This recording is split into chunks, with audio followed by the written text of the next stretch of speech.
जय गुरु जी। आज हम ऑटोबायोग्राफी ऑफ योगी के चैप्टर 44 महात्मा गांधी के साथ वार्ता में पहुंचे।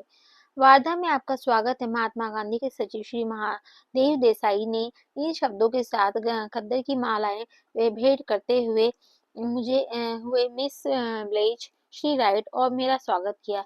अगस्त महीने के एक सुबह हम लोग वार्धा स्टेशन पर पहुंचे ही थे। ट्रेन की धूल और गर्मी से मुक्ति पाने की हमें बहुत ही खुशी हो रही थी। अपना सारा सामान एक बैलगाड़ी में हवाले कर हम लोग श्री देसाई और उनके साथी बाबा साहेब देशमुख एवं डॉक्टर पिंगले के साथ एक खुली कार में बैठ गए। कीचड़ भरी कच्ची सड़क पर चलकर कार थोड़ी सी देर के बाद में भारत के राजनीतिक संत के आश्रम मंगनवाड़ी में पहुंच गई। श्री देसाई हमें सीधे लेखन कक्ष में ले गए। वहां पालथी लगाकर बैठे थे महात्मा गांधी। एक हाथ में कलम, दूसरे में कागज, चेहरे पर विस्तृत दूसरों की जीत लेने वाली हृदय से निकलती मुस्कान। स्वागत है, हिंदी में उन्होंने लिखा, क्योंकि वह सोमवार या था सप्ताह का उनका मौन दिवस। हम दोनों की यह पहली ही मुलाकात थी, फिर भी दोनों एक दूसरे की ओर देखकर अत्यंत प्रेम और खुशी से मुस्कुरा रहे थे। 1925 में महात्मा गांधी ने रांची के मेरे विद्यालय में पधारकर उसे सम्मानित किया था और वहां के अतिथि पुस्तिका में प्रशंसा के शब्द लिखे थे। मात्र 100 पाउंड वजन के इस क्षीणकाय संत के शरीर में शारीरिक, मानसिक और आध्यात्मिक स्वास्थ्य की आभा प्रकट हो रही थी। उनकी हल्की सी भूरी सी आंखें में बुद्धि, ईमानदारी और विवेक का तेज था। उस राजनीतिक ने हजारों कानूनी, सामाजिक और राजनीतिक लड़ाइयों में विजय पाई थी। महात्मा गांधी ने भारत की कोटि कोटि अशिक्षित जनता के हृदय में अपना जो अटल स्थान बनाया है, वैसा स्थान अपने जनता के हृदयों में विश्व के किसी अन्य नेता में नहीं बनाया है। उसकी विख्यात उपाधि महात्मा मतलब महान आत्मा उनके प्रति जनता के सहज आदर एवं प्रेम की निशानी है। उनकी खातिर ही गांधी जी केवल धोती पहनकर रहते हैं, जबकि उनकी इस पोशाक पर सब तरफ व्यंग चित्र बनाए गए जाते हैं। यह पोशाक पद दलित जनता के साथ उनकी एक आत्मा का प्रतीक है, जो इससे अधिक कुछ पहन नहीं सकती। यहाँ के सब आश्रमवासी आपकी सेवा में उपस्थित हैं। आपको कोई भी काम पड़े तो कृपया करके बुला लीजिएगा। श्री देसाई हमें लेखन कक्ष में अतिथि भवन की ओर ले जा रहे थे कि गांधी जी ने जल्दी जल्दी में लिखा यह पर्चा अपने स्वभावगत विनय के साथ मेरे हाथ में दे दिया। श्री देसाई हम लोगों को फलोद्यान और पुष्प वाटिका के बीच में से एक खपरेल छत के मकान में ले गए, जिनकी खिड़कियों में जालियां लगी हुई थी। सामने के आंगन में एक 25 फुट चौड़ा कुआं था। श्री देसाई ने बताया कि इसका पानी आश्रम के जानवरों के लिए प्रयुक्त होता है। पास ही में सीमेंट का एक घूमने वाला चक्का था, जो धान की झाड़ाई करने के काम में लाया जाता है। हमारे छोटे छोटे कमरों में केवल अत्यंत आवश्यक अल्पतम सामान ही था। केवल रस्सी की एक खटिया रसोई घर की सफेदी की हुई थी। उसमें एक कोने में नल था और दूसरे कोने में मिट्टी का एक चूल्हा। देहात की विशिष्ट आवाजें हमारे कानों में आ रही थी। कोर, गौरैया का कलरव, मवेशियों का हबारव, पत्थरों को तोड़ते छेनियों की छन-छन।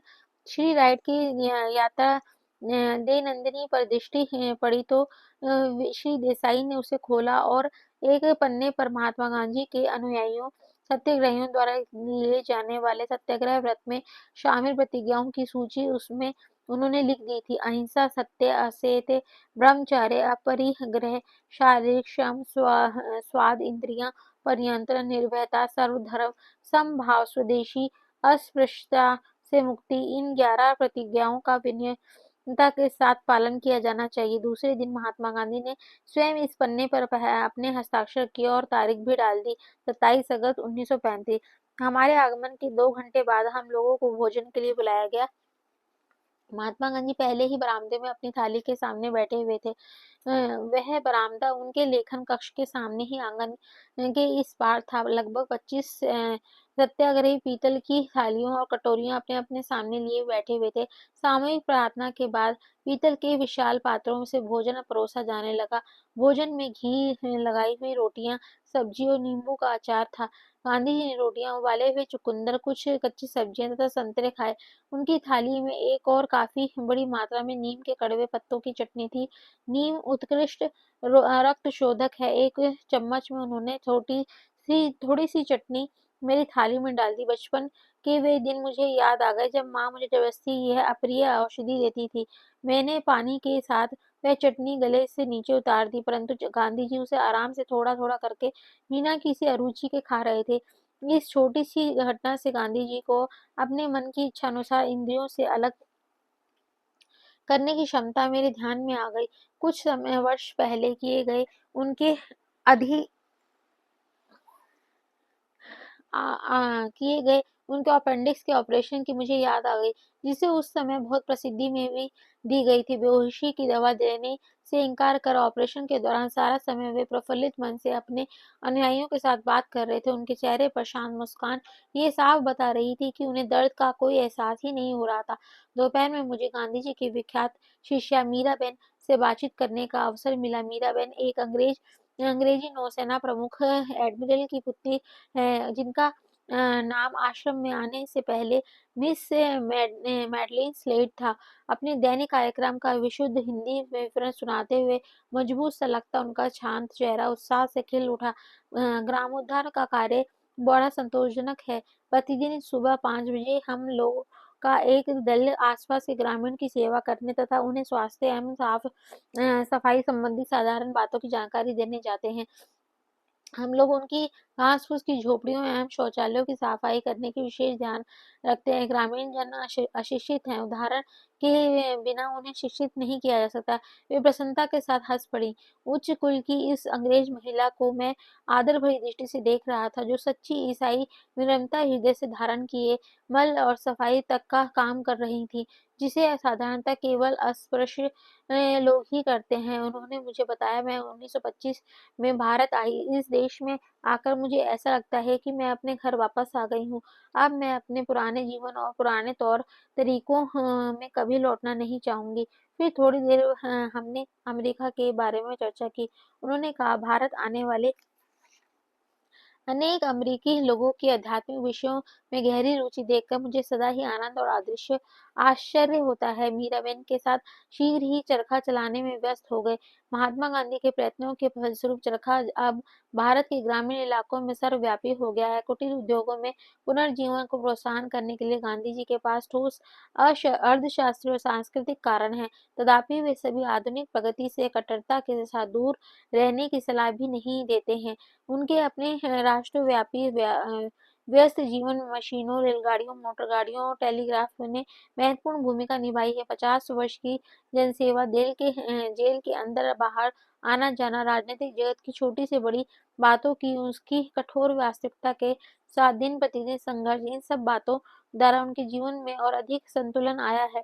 उनकी उदार मनस्तक में, उनकी स्वस्थ चित्ता में और भी अधिक वृद्धि हुई है तथा उन्हें इस विलक्षण मानवीय तमाशे का विनोदपूर्ण कौतुक वृद्धि के साथ अवलोकन करना सिखाया गया है। शाम 6 बजे बाबा साहेब देशमुख के यहाँ उनके निमंत्रण पर हम तीनों ने भोजन का आनंद लिया। 7 बजे की प्रार्थना के समय हम लोग आश्रम लौट गए आए और छत पर पहुंचे। वहां जहाँ 30 सत्याग्रही गांधी जी के सामने अर्धवृत्ताकार बैठे थे। गांधी जी के एक चटाई पर बैठे हुए एक पुरानी जेब घड़ी उनके सामने खड़ी करके रखी हुई थी। अस्त होते ही सूर्य की अंतिम किरणें ताड़ और बरगद के वृक्षों पर पड़ रही थी। रात के अंधेरे की ओर झिंगुर की गुनगुनाहट शुरू हो गई थी। वातावरण शांत गंभीर था। मैं मंत्रमुग्ध हो गया था। श्री देसाई एक भजन गाने लगे और बाकी लोग उनका साथ देने लगे। उसके बाद गीता पाठ हुआ। महात्मा गांधी ने समापन प्रार्थना करने के लिए मुझे संकेत किया। वहाँ भाव और अभिलाषा का कैसा दिव्य संयोग था। यह एक अविस्मरणीय स्मृति बनकर रह गई। वर्धा में छत पर तारों के नीचे ध्यान समय की पाबंदी का पालन करते हुए ठीक 8 बजे गांधी जी ने अपना मौन भंग किया। उनके लिए अपने जीवन के वृहद कार्यों के कारण अपने समय को सूक्ष्मता से विभाजित कर विविध कार्यों में बांटना आवश्यक है। स्वागत स्वामी जी। इस बार महात्मा गांधी का अभिनंदन कागज के माध्यम से नहीं था। हम छत में उतरकर उनके लेखन कक्ष में पहुंच गए। लेखन कक्ष में कोई फर्नीचर नहीं था, वहां केवल बैठने की आसन नुमा छोटी चौकोर चटाइयां थी। जमीन पर बैठकर लिखने के काम आ सके इतनी ऊंची ऊंचाई की एक डेस्क, कागज और कुछ साधारण कलमें थी। एक कोने में मामूली सी एक घड़ी टिक टिक किए जा रही थी।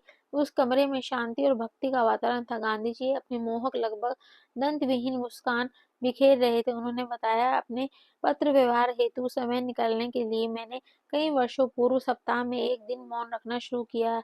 परंतु मौन के हैं ये 24 घंटे अब एक महत्वपूर्ण आध्यात्मिक आवश्यकता बन गई है। नित्यकालिक मौन रखने में कष्ट तो कुछ नहीं है, बल्कि यह एक वरदान है। मैं पूर्ण मन से इनके साथ सहमत हो गया।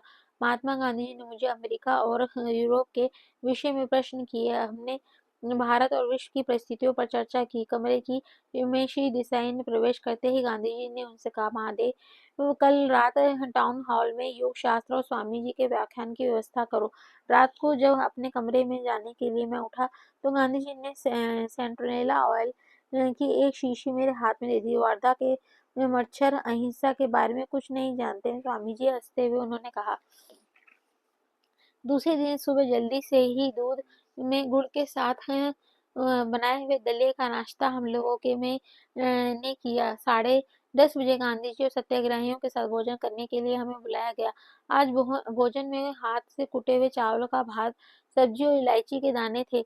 मैं दोपहर का आश्रम में टहलने निकला और घूमते घूमते चराई के एक मैदान में जा पहुंचा, जहाँ कुछ गायें शांतिपूर्वक चर रही थी। गौरक्षण का गांधी जी के हृदय में अत्यंत विशेष स्थान था। उन्होंने कहा है कि मेरे लिए गाय का अर्थ है संपूर्ण मानवता जगत। मनुष्यों का मानव जाति की सीमाओं से बाहर निकलकर पशु जगत के प्रति सहानुभूति प्रकट करना। गाय के माध्यम में मनुष्य सारे जीव जगत के साथ अपने एकात्मक स्थापित कर सकता है। प्राचीन ऋषियों ने गाय को ही पवित्र क्यों माना है, यह मेरी समझ में आसानी से आता है।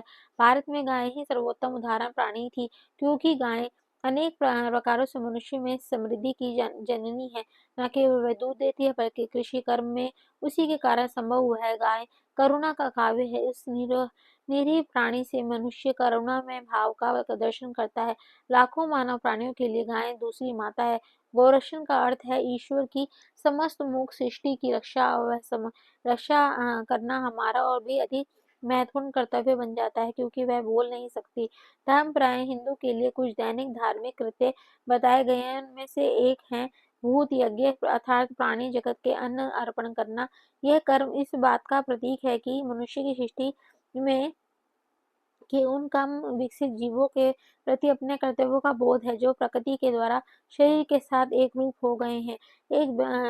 परंतु उनके लिए, जिनमें आत्मा का मुक्त करा सकने वाले विवेक बुद्धि का अभाव है, तो केवल मनुष्य की विशेषता है।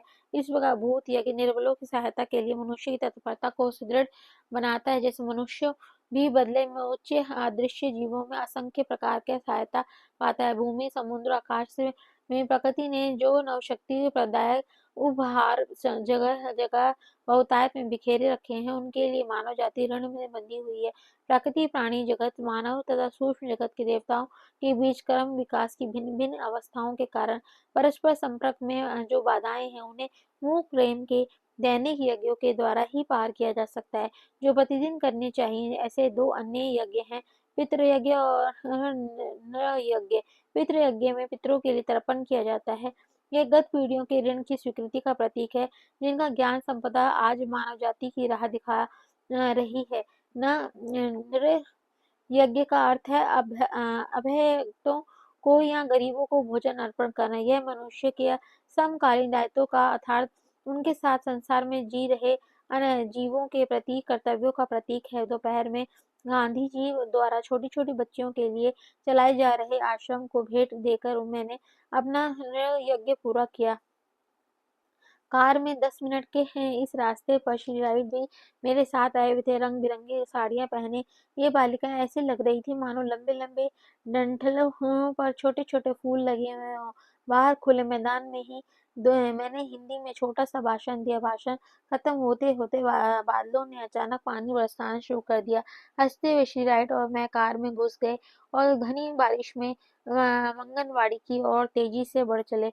उष्ण प्रदेश में वर्षा भी कितनी घनी और तीव्रता के साथ होती है। अतिथि भवन में पुनः प्रवेश करते हुए मैं यहाँ हर तरह दिखाई देने वाली नितांत सादगी और त्याग की निशानियों को देखकर फिर एक बार प्रभावित हो उठा। गांधी जी ने अपने वैवाहिक जीवन के काफी प्रारंभ से ही अपरिग्रह व्रत ले लिया था। वार्षिक 60,000 रुपए से अधिक आय देने वाले वकालत छोड़कर उन्होंने अपनी सारी संपत्ति गरीबों में बांट दी थी। श्री युक्तेश्वर जी संसार त्याग की सामान्यता देखने में आने वाले अल्पधाराओं पर कभी-कभी व्यंग किया करते थे। वे कहते थे, भिखारी संपत्ति का त्याग नहीं कर सकता। यदि कोई मनुष्य विलाप करता है कि मेरा धंधा डूब गया, पत्नी मुझे छोड़ चली गई, अब मैं संसार त्याग कर आश्रम में चला जाता हूँ, तो किस प्रकार संसार त्याग की यह बात कर रहा है। उसने किसी संपत्ति और प्रेम का त्याग नहीं किया, संपत्ति और प्रेम ने उसका त्याग कर दिया है। दूसरी ओर गांधी जी जैसे संतों ने केवल भौतिक संपत्तियों का ही प्रत्यक्ष त्याग नहीं किया, बल्कि उससे भी कठिन निजी लक्ष्य से प्राप्ति और स्वार्थी उद्देश्यों का त्याग भी कर दिया है। अपने अस्तित्व के गहनतम हिस्सों को भी सारी मानव जाति को एक ही धारा में मानकर उसमें विलीन कर दिया है। महात्मा गांधी की असाधारण धर्म पत्नी कस्तूरबा ने कोई आपत्ति प्रकट नहीं की कि उन्होंने उनके लिए जो या उनके बच्चों के लिए कुछ बचाकर नहीं रखा। गांधी जी का विवाह किशोरावस्था में ही हो गया था। 4 पुत्रों को जन्म देने के बाद उन्होंने उनकी धर्मपत्नी से ने ब्रह्मचर्य का व्रत ले लिया। उनके सहजीवन में के प्रखर नाटक की शांत नायिका के रूप में कस्तूरबा अपने पति के साथ कारावास भी गईं। 3-3 सप्ताह के अनशनों में पति के साथ स्वयं भी उपवास करती रहीं और पति की अनंत जिम्मेदारियों में अपने हिस्से की जिम्मेदारियां संभालती रहीं। गांधी जी के प्रति उन्होंने अपनी श्रद्धा इन शब्दों में व्यक्त की है, मैं आपकी आभारी हूँ कि आपकी जीवन संगनी एवं सर्वधर्मिणी बनने का सौभाग्य मुझे प्राप्त हुआ। मैं आपकी आभारी हूँ संसार में सर्वश्रेष्ठ विवाह बंधन के लिए जो विषय भोग पर नहीं बल्कि ब्रह्मचर्य पर आधारित है। मैं आपकी आभारी हूँ कि आप उन पत्नियों में से एक नहीं पतियों से एक नहीं जो नहीं बने जो जुआ, घुड़दौड़, सूरा, सुंदरी और गाने बजाने में अपना समय नष्ट कर देते हैं और अपनी पत्नी एवं बच्चों को इस प्रकार ऊब जाते हैं जैसे कोई बच्चा अपने खिलौनों से जल्दी ही ऊब जाता है। मैं अत्यंत कृतज्ञ हूँ कि आप वैसे पतियों में से नहीं हैं जो दूसरों के परिश्रम के बल पर उनका शोषण कर धनवान बनने के में अपना समय लगा देते हैं। मैं नितांत कृतज्ञ हूँ और आपने रिश्वत में अधिक महत्व ईश्वर और देश को दिया है कि अपनी धारणाओं के अनुसार अपना जीवन जीने का साहस आप में था कि ईश्वर में आपका पूर्ण विश्वास था। असीम कृतज्ञ हूँ मैं ऐसे पति को पाकर जिन्होंने ईश्वर और अपने देश को मुझसे अधिक महत्व दिया है। मेरी और मेरी युवावस्था की त्रुटियों के प्रति अपने सब समृद्धि का जीवन त्याग कर अपरिग्रह के जीवन को अपनाया। तब मैंने आपको जो विरोध किया विद्रोह पर उत्तर आई उस सबके प्रति आपने जो सहनशीलता का रुख अपनाया उसके लिए मैं आपकी आभारी हूँ। बचपन में मैं आपके माता-पिता के घर में रही। आपकी माँ बहुत ही अच्छी और महान महिला थीं। उन्होंने मुझे बहादुरी और साहस पत्नी बनना सिखाया और यह भी सिखाया कि मैं उनके पुत्र अर्थात अपने भावी पति के प्रेम और आदर के पात्र कैसे बन सकती हूँ। जब वर्ष पर भावी पत्नी के प्रेम और आदर के वर्ष भर वर्ष बीतते गए तब आप भारत के सबसे प्रिय नेता बन गए। तब सफलता की सीढ़ी चढ़ने वाले पुरुष की पत्नी के मन में उठने वाले यह भय मेरे मन में कभी नहीं उठा कि मैं एक और फेंक दी जाऊंगी जैसा कि अन्य देशों में प्राय होता है। मैं जानती थी कि जब मृत्यु आएगी तब भी हम पति पत्नी ही होंगे। अनेक वर्षों तक कस्तूरबा उन जन निधियों का कोषपाल का काम करती थी जिन्हें महात्मा गांधी ने लाखों में जमा किया था। भारत के घरों में बड़ी मजेदार कहानियां बताई जाती हैं। गांधी जी की सभाओं में महिलाओं के आभूषण पहनकर जाने के लेकर पति लोग बहुत चिंतित रहते थे क्योंकि वह दलित की वकालत करने वाले गांधी जी की जादुई वाणी सोने के कंगनों और हीरो के हारों पर अपना जादू चलाकर उन्हें अपने आप हाथों और कंठों से निकालकर दान पात्र में जमा करवा देती थी। एक दिन जन निधि कोषपाल कस्तूरबा 4 रुपए के खर्च का हिसाब नहीं दे सकी। गांधी जी ने आय व्यय का विवरण प्रकाशित कर दिया जिससे उन्होंने अपनी पत्नी की 4 रुपए की विसंगति का निष्ठुरता पूर्वक स्पष्ट दर्शाया। अमेरिका ने अपने वर्गों में यह कहानी में प्राय सुनाया जाता है कि एक दिन हाल में उपस्थित एक महिला क्रोध में भड़क उठी, महात्मा हो या कोई और, यदि वे मेरे पति होते तो इस तरह के अनावश्यक सार्वजनिक अपमान के लिए ऐसी खबर लेती कि उन्हें छठी का दूध याद आ जाता। थोड़ी देर तक हम दोनों के बीच में अमेरिकी पत्नियों और भारतीय पत्नियों के विषय में हास्य विनोद भरा ये युद्ध चलता रहा।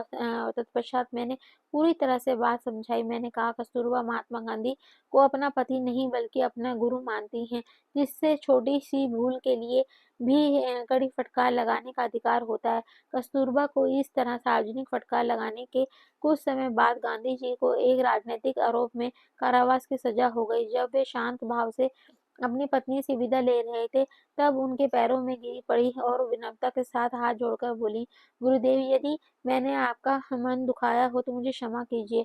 उस दिन दोपहर को 3 बजे मैं पूर्व निर्धारित कार्यक्रम के अनुसार उस संत के लेखन कक्ष में उनसे मिलने जा पहुंचा, जिसने अपनी पत्नी को भी अपनी एकनिष्ठ शिष्या बना दिया था। दुर्लभ चमत्कार! गांधी जी ने सिर उठाकर अपनी अविस्मरणीय मुस्कान के साथ मेरी ओर देखा। चटाई पर उनके पास बैठते हुए मैंने पूछा, महात्मा जी, क्या आप अहिंसा की अपनी व्याख्या बताने की कृपा करेंगे? विचार या कर्म में किसी जीव को किसी प्रकार की हानि ना पहुंचाना सुंदर आदर्श, परंतु संसार तो सदा ही पूछेगा, किसी बच्चे को हो या स्वयं अपने को बचाने के लिए क्या सांप को नहीं मारना चाहिए? सांप को मारने के लिए मुझे अपनी 2 प्रतिज्ञाएं भंग करनी पड़ेंगी, निर्भयता और अहिंसा। उसकी अपेक्षा में तो मैं भीतर ही भीतर प्रेम के संबंधों से सांप को शांत करना चाहूंगा। परिस्थितियों के साथ मेल बिठाने के लिए मैं अपने आदर्शों को नहीं छोड़ सकता। और उसके बाद अपनी मोहक स्पष्टवादिता के साथ उन्होंने आगे कहा, यह तो मुझे मानना ही पड़ेगा कि इस समय यदि कोई सांप मेरे सामने होता तो मैं यह बातचीत भी इतने शांत मन से नहीं कर पाता। उनके डेस्क पर आहार के संबंध में पाश्चात्य लेखकों तथा लिखित कुछ आधुनिक पुस्तकें देखकर मैंने कुछ विचार प्रकट किया। उन्होंने हंसते हुए कहा, हाँ, अन्य सब क्षेत्रों की तरह ही सत्याग्रह में भी आहार का बड़ा महत्व है। मैं सत्याग्रहियों के लिए पूर्ण ब्रह्मचर्य पर जोर देता हूँ, अतः मैं सदा ही ब्रह्मचर्य पालन के लिए अनुकूल आहार ढूंढने की चेष्टा करता रहता हूँ। काम वासना पर विजय प्राप्त करने के लिए पहले रचना पर विजय प्राप्त करना आवश्यक है। उपवास करते जाना या अर्ध निराहार रहना, असंतुलित आहार लेना उसका उत्तर नहीं है। भोजन के आंतरिक लालसा पर विजय प्राप्त कर लेने के साथ सत्याग्रहियों को चाहिए कि वह विटामिन, खनिज तत्व, कैलोरीज आदि भी आवश्यक तत्वों से युक्त संतुलित आहार, शाकाहारी भोजन लें। आहार के संबंध में आंतरिक और बाह्य विवेक में सत्याग्रहियों को वीर सारे शरीर के लिए औज में परिणत हो जाता है। महात्मा गांधी ने मैंने मांसाहार का विकल्प कर सकने वाले शाकाहारी पदार्थों के बारे में अपनी अपनी जानकारी प्रस्तुत की। मैंने कहा, एवोकाडो को बहुत अच्छा होता है। कैलिफोर्निया में मेरे सेंटर के पास एवोकाडो की अनेक वृक्ष कुंज हैं। गांधी जी का चेहरा उस से खिल उठा। वर्धा में एवोकाडो हो सकेंगे खाने की नई चीज के में सत्याग्रहियों को भी खुशी होगी। मैं लॉस एंजलिस में एवोकाडो के कुछ पौधे वर्धा भेजने की याद रखूंगा। अंडे में जो भी प्रोटीन उच्च मात्रा में होता है। क्या सत्याग्रहियों के लिए अंडे वर्जित हैं? बांझ अंडे वर्जित नहीं है। कुछ याद आकर महात्मा गांधी हंस पड़े। फिर भी कई वर्षों तक मैं किसी को उनका उपयोग नहीं कर देता था। मैं स्वयं तो अभी भी नहीं खाता हूँ। एक बार मेरी एक पुत्रवधू पोषक तत्वों की कमी के कारण मरणासन हो गई थी। उसके डॉक्टर उसे अंडा खिलाने पर जोर दे रहे थे। मैं मान नहीं रहा था। मैंने अंडे के बदले दूसरा कुछ सुझाने का डॉक्टर को अनुरोध किया। डॉक्टर ने कहा, गांधी जी, बांझ अंडे में जीव नहीं होता, इसलिए जीव हत्या का कोई भी प्रश्न नहीं होता। जब मैंने अपने पुत्रवधू को अंडे खिलाने की अनुमति खुशी से दे दी, वह जल्दी ही ठीक हो गई। पिछली रात को गांधी ने लाहिड़ी महाशयों के क्रिया योग की दीक्षा देने की इच्छा प्रकट की। महात्मा गांधी जी खुली मनोवृत्ति और जिज्ञासा देकर मैं अभिभूत हो गया। अपने इधर ईश्वर आराधना में बच्चों के समान है और उस विशुद्ध ग्रहणशीलता को प्रकट करते हैं जिनकी बच्चों से प्रशंसा करते हुए ईसा मसीह ने कहा था, स्वर्ग का राज्य ऐसो का ही है। क्रिया का उपदेश देने के लिए मैंने जो समय निर्धारित किया था वह आ गया। अब श्री देसाई, डॉक्टर पिंगले सहित क्रिया प्रविधि जानने की इच्छा रखने वाले कुछ अन्य सत्याग्रही भी कमरे में दाखिल हो गए। मैंने पहले उन सबको योगा के शारीरिक व्यायाम सिखाए। इस शरीर का 20 भागों में विभाजित देखा जाता है और फिर अपनी इच्छा शक्ति से एक-एक करके इस प्रत्येक भाग में शक्ति का संचार कराया जाता है। शीघ्र ही वहाँ उपस्थित प्रत्येक व्यक्ति मेरे सामने मानव मोटर की तरह संपादित होने लगा। गांधी जी के शरीर में लगभग सदा ही दृष्टि के सामने खुले रहने वाले 20 भागों से शक्ति की लहरों को देखना आसान था। वे बहुत दुबले-पतले तो हैं, परंतु इतने भी नहीं कि देखने में अच्छे न लगें। उनकी त्वचा चिकनी है और इस पर कोई झुर्रियाँ भी नहीं पड़ी। बाद में मैंने उन सबको क्रियायोग की मुक्तिदायिनी प्रविधि की दीक्षा दी। गांधी जी ने विश्व के सारे धर्मों का श्रद्धा भाव के साथ अध्ययन किया है।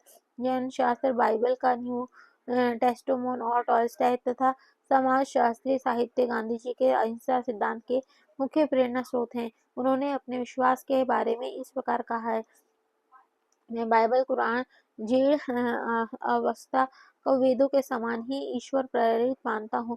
मैं गुरु परंपरा में विश्वास करता हूँ, परंतु इस युग में लाखों लोगों को गुरु के बिना ही काम चलाना पड़ेगा, क्योंकि किसी एक व्यक्ति में परिपूर्ण पवित्रता और परिपूर्ण ज्ञान का संयोग मिलना दुर्लभ है। परंतु मनुष्यों को यह सोचकर निराश होने की आवश्यकता नहीं है, वे अपने धर्म के सत्य को कभी जान नहीं पाएंगे, क्योंकि हिंदू धर्म के और सभी महान धर्मों के मूल सिद्धांत अपरिवर्तनीय और सहज समझने योग्य हैं। प्रत्येक हिंदू की भांति मैं भी ईश्वर और उसके एकत्व में पुनर्जन्म और मुक्ति में विश्वास करता हूँ। अपनी पत्नी के प्रति अपनी भावना के समान ही हिंदुत्व के प्रति अपनी भावना को अभी वर्णन नहीं कर सकता। मैंने मन में जिस प्रकार मेरी पत्नी का प्रभावित कर सकती है, उस तरह संसार को अन्य कोई नारी कभी नहीं कर सकती है। ऐसा नहीं कि उसमें कोई दोष नहीं, बल्कि तो मैं यह भी कहूँगा कि मैं उसमें जितने दोष देख पाता हूँ, उसमें से भी कहीं अधिक दोष उसमें होंगे। परंतु उसके प्रति एक अटूट बंधन का भाव मेरे मन में है। हिंदुत्व के प्रति और हिंदुत्व के बारे में भी ऐसा ही भाव मेरे मन में है। उसमें चाहे कितने भी दोष हों और कितनी ही त्रुटियाँ हों, गीता पाठ के या तुलसी रामायण के संगीत जैसा आनंद मुझे और किसी भी बात में नहीं मिलता। जब मुझे ऐसा लगता है कि मैं अपने अंतिम श्वास ले रहा हूँ, तब गीता ही मेरा आधार है। हिंदू धर्म अनन्य मार्ग धर्म नहीं है। इसने संसार के प्रति प्रेरित पैगंबरों को और संत महात्माओं की पूजा के लिए जगह है। सामान्य अर्थ में यह मिशनरी धर्म नहीं है। बेशक इसने अनेकानेक जनजातियों, वंश, कुल अपने में समा लिए हैं, परंतु यह सामने की प्रक्रिया कर्म विकास की प्रक्रिया के अंतर्गत अनजाने में संपन्न हुई। हिंदू धर्म शिक्षा देता ही है कि प्रत्येक मनुष्य को अपने पथ पर अपने धर्म के अनुसार ईश्वर की आराधना करनी चाहिए और इसलिए किसी धर्म के साथ उसका कोई विरोध नहीं है। ईसा मसीह के बारे में गांधी जी ने लिखा है, मुझे दृढ़ विश्वास है कि यदि आज मैं इस संसार में लोगों के बीच भी जी रहे होते, तो उनके अनेक लोगों के जीवन में अपने आशीर्वाद के धन्य करते, जिन्होंने शायद उनका नाम भी कभी सुना ना हो। जैसा कि लिखा गया है कि वह प्रत्येक मनुष्य नहीं जो मुझे प्रभु प्रभु कहता है, परंतु वह जो मेरे परम पिता की इच्छा का पालन करता है। स्वयं अपने जीवन में दृष्टांत में ईसा ने मानव जाति को यह उच्च उद्देश्य और एकमात्र लक्ष्य दिखाया है, जिसे प्राप्त करने का हम सबको प्रयास करना चाहिए। यह विश्वास है कि केवल ईसाइयों के नहीं, बल्कि पूरे संसार के सब देशों के सब जातियों के लिए है। वर्धा के हमारे अंतिम दिन की शाम को श्री देसाई द्वारा टाउन हॉल में आयोजित सभा में मैंने व्याख्यान दिया। योग पर व्याख्यान सुनने के लिए लगभग 400 लोगों में हॉल में खचाखच भर गया था, यहाँ तक कि लोगों की खिड़कियों में बैठना पड़ा। मैं पहले हिंदी में बोला, फिर अंग्रेजी में। हम लोग व्याख्यान समाप्त कर आश्रम में लौट आए और अपने कमरे में की तरफ जा रहे थे कि देखा कि गांधी जी ने शांति से अपने और मैं और अपने पत्र व्यवहार में मग्न बैठे थे। सुबह 5 बजे जब मैं उठा तो अभी रात का अंधेरा छाया हुआ था। ग्रामीण जीवन धीरे-धीरे जागृति आ रही थी। सबसे पहले आश्रम में प्रवेश द्वार के सामने एक बैलगाड़ी गई और एक किसान सिर पर भारी बोझ संभालते हुए गुजरा। सुबह के नाश्ते के साथ गांधी जी से विदा लेने के और उन्हें प्रणाम करने के लिए हम लोगों ने उनके पास गए। महात्मा जी अपने प्रातःकालीन प्रार्थना के लिए सुबह 4 बजे ही उठ जाते थे। महात्मा जी अब हम चलते हैं। मैंने उनके चरणों में स्पर्श किया। आपके साथ आपके हाथ से में भारत सुरक्षित है। वर्धा में वह सुखद समय बिताए वर्षों बीत गए हैं। जल स्थल आकाश में युद्धरत विश्व में अंधकार छा गया है। महान नेताओं में अकेले गांधी जी ने अशस्त्र शक्ति के स्थान पर व्यवहारिक अहिंसा का विकल्प प्रस्तुत किया है। शिकायतों और अन्यायों को दूर करने के लिए महात्मा जी ने अहिंसा के उपायों का अवलंबन किया है और बार बार उन उपायों को प्रभावित सिद्ध की है कि गांधी जी और सिद्धांत को इन शब्दों में प्रकट किया है। मैंने देखा है कि ध्वंस और विनाश के बीच में जीवन चलता रहता है, बल्कि इसलिए विनाश में से भी बड़ा कोई नियम अवश्य है। केवल उसी नियम के अंतर्गत किसी सुव्यवस्थित समाज का अस्तित्व संभव हो सकता है और जीवन जीने योग्य बन सकता है। यदि वही जीवन का नियम है तो हमें दैनिक जीवन में उसका पालन करना चाहिए। जहाँ भी युद्ध हो, वहाँ जहाँ भी किसी विरोधी में हमारा सामना हो, हमें प्रेम से ही विजय प्राप्त करनी चाहिए।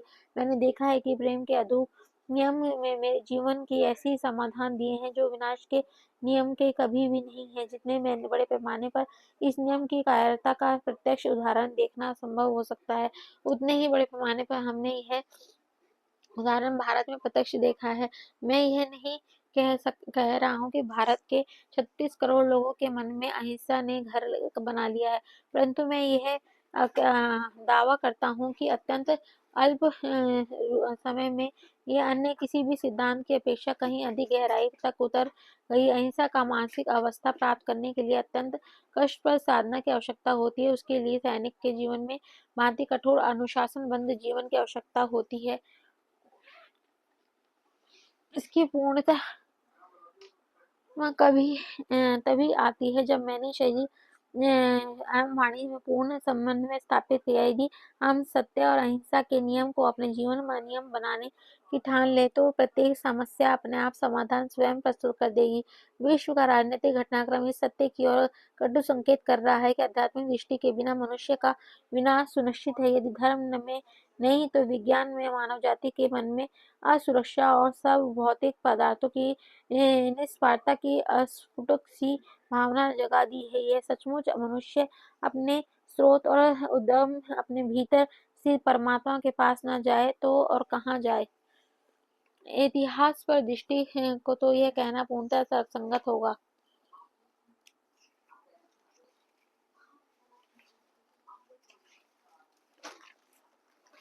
शक्ति के प्रयोग में मनुष्यों की समस्याएं हल नहीं हुई। प्रथम विश्व युद्ध के भीषण बुरे कर्मों के कर्मफल में द्वितीय विश्व युद्ध का रूप क्या क्या वर्तमान रिक्त पिपासु कर्मों के हिम पर्वत को तृप्ति विश्व युद्ध को जन्म दे सकता है। 20वीं सदी की अमंगल त्रयी विवादों के निपटारे के लिए मनुष्य मानवीय विवेक के स्थान पर जंगल न्याय का अवलंबन करने जाएंगे तो पृथ्वी पुनः जंगल ही बन जाएगी। जीवन में भाईचारा स्थापित न हो सका तो भयानक मृत्यु की गोद में भाईचारा होगा।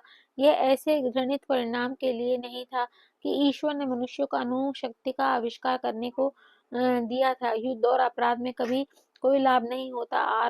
अरबों डॉलर विस्फोटकों को धुआं बनाकर शून्य में मिल जाएंगे। इतने पैसों से तो एक नए विश्व का निर्माण हो सकता है। ऐसे विश्व का निर्माण जो रोग व्यवस्था में लगभग मुक्त और दरिद्रता से पूर्णतः मुक्त होता है। भय, अराजकता, अकाल और महामारी आदि के प्रलय नृत्यों को रंगमंच न रहकर पृथ्वी शांति, समृद्धि और विधिवत होते ज्ञान की भूमि बनती है। गांधी जी की अहिंसा और पुकार मनुष्य की आत्मा को छूती है। राष्ट्रों के जब अब मृत्यु के साथ नहीं बल्कि जीवों के साथ, विध्वंस के साथ नहीं बल्कि निर्माण के साथ, घृणा के साथ नहीं बल्कि प्रेम रचनाकारी चमत्कारों के साथ अपना संबंध जोड़ना चाहिए। ये सब गांधी जी ने बताया है कि अहिंसा, जैसे गांधी जी अहिंसा के लिए रहते हैं। महात्मा गांधी जी सचमुच आत्मा ही है, महान आत्मा है। यह पर उन्हें यह उपाधि प्रदान करने का श्रेय भारत की कोटि-कोटि अशिक्षित जनता की सूक्ष्म दृष्टि को जाता है। इस नर्म संत को अब स्वयं अपने देश में ही आदर होता है। साधारण किसान भी गांधी जी के उच्च आदर्शों को अपना सका। गांधी जी पूर्ण अंतःकरण में मानव को अंतर्जात महात्मा में विश्वास करते हैं। इस मामले में विश्वास का धक्का लगते रहना तो अपरिहार्य है, परंतु फिर भी कभी निराश नहीं हुए। लिखते हैं, सत्याग्रहों के कोई 20 बार धोखा दे तो भी 21वीं बार वह फिर से उस पर विश्वास करने के लिए तैयार रहता है, क्योंकि मानव स्वभाव से निर्वाद विश्वास ही इस पथ का सार है। एक बार किसी टीकाकार ने उनसे पूछा, महात्मा जी, आप असाधारण पुरुष हैं, आपको संसार में अपने जैसे आचरण की आशा नहीं करनी चाहिए। गांधी जी ने कहा, कितना विचित्र है हम लोगों को यह सोचना कि शरीर में तो सुधार किया जा सकता है, पर आत्मा में सुप्त शक्तियों की जागना असंभव है। यही सिद्ध करने की कोशिश तो मैं लगा हूँ कि मुझे ऐसी शक्तियाँ हों, तब तो मैं अन्य सबकी तरह ही नश्वर हूँ, और मुझे में ना तो कोई असाधारणता कभी थी, न अभी है। मैं एक साधारण व्यक्ति मात्र हूँ, जो अन्य किसी भी मृत मानव की भांति ही भूल कर सकता है। हाँ, यह मैं अवश्य स्वीकार करूँगा कि अपनी भूल मान लेने और अपने कदम वापस लेने की विनम्रता मुझ में है। मैं यह भी स्वीकार करता हूँ कि ईश्वर और उसकी महिमा में मेरा अटल विश्वास है, और सत्य और प्रेम के प्रति मुझे अदम्य अनुराग है, परंतु क्या यह सब प्रत्येक मनुष्य में सुप्त अवस्था में नहीं है? फिर आगे उन्होंने कहा कि भौतिक जगत में यदि हम नई-नई खोज और आविष्कार कर सकते हैं, तो क्या आध्यात्मिक क्षेत्र में ही अपना दिव्यलिप्यान घोषित करना ज़रूरी है? क्या यह अपरिहार्य है कि मनुष्य अपने पशु ही बने हैं, और फिर मनुष्य यह भी यदि कभी बन सका तो? अमेरिकी लोगों को तो गर्व के साथ विलियम पेन के उस अहिंसा प्रयोग को याद करना चाहिए कि एनसेल्विया में 17वीं शताब्दी में स्वतंत्रता बस्ती बसाने में उन्होंने किया था। वह ना कोई किले थे, ना सैनिक थे, ना रक्षक थे, ना कोई अस्त्र थे। अमेरिका में नए बसने आए लोगों के और रेड इंडियन लोगों के बीच जो बर्बर सीमा प्रांतीय युद्ध और नृशंस नरसंहार चलते रहे थे, उनमें केवल फेलिसिया के क्रेकर ही ऐसे लोग थे जिन्होंने किसी ने भी कभी छुआ तक नहीं था। बाकी लोग तो लड़ाइयों में मार डाले गए और नरसंहारों में, परंतु जो ये लोग पूर्णतः सुरक्षित थे। एक भी केवकर स्त्री पर कभी हमला नहीं हुआ। एक भी क्वेकर बच्चे का कभी हत्या नहीं हुई। एक भी क्वेकर आदमी को कभी कोई यातना नहीं दी गई। अंत में जब क्वेकर लोगों को उस राज्य का शासन छोड़ देने पर विवश होना पड़ा, तब वह युद्ध छिड़ गया और कुछ पेंसिल्वेनिया के लोग मारे गए, परंतु केवल 3 क्वेकर ही हम इसमें मरे, और ये 3 ऐसे लोग थे जो अपने मार्ग के इतने भटक गए थे कि अपनी सुरक्षा के लिए शस्त्र रखते थे। तुमने सुना कि यह कहा जाता है कि आँख के बदले आँख और दाँत के बदले में दाँत, पर मैं तुमसे कहता हूँ कि तुम दृष्टा का प्रतिकार मत करो, बल्कि कोई तुम्हारे दाहिने गाल पर तमाचा मारे तो तुम अपना दूसरा गाल भी उसके सामने रख दो। विधि योजना को सूक्ष्म अचूकता के अनुरूप ही गांधी जी युग के एक ऐसे शताब्दी में प्रचलित हो चली है जो दो विश्व युद्धों के ध्वस्त और बर्बाद हो चुकी है। गांधी जी के जीवन के प्रसार प्रस्तर प्राचीर दिव्य लिखावट साफ झलक रही है, जो भाइयों के बीच फिर रक्तपात के विरुद्ध चेतावनी दे रही है। जय गुरु जी। अब ये यहाँ पे खत्म हो गया, समाप्त हो गया। इसमें गांधी जी और उनका कैसे योगी जी ने गांधी जी को क्रिया योग के बारे में बताया गया, और गांधी जी कितने अच्छे कैसे शांत स्वभाव के थे, किस तरह से आश्रम में रहे और कितनी सादगी से वो रहते थे और अहिंसा का ही पालन करने को कहते थे। ये सब हमने पढ़ा है। नेक्स्ट चैप्टर हम बंगाल की आनंदमयी माँ के बारे में हम पढ़ेंगे। 45 चैप्टर। तब तक के लिए नमस्कार। जय गुरु जी। शुक्राना गुरु जी। संगत जी, जय गुरु जी जरूर लिखिएगा, अपने कमेंट्स में जरूर बताइएगा। जय गुरु जी। ओम नमः शिवाय। शिव जी सदा सहाय। ओम नमः शिवाय। गुरु जी सदा सहाय।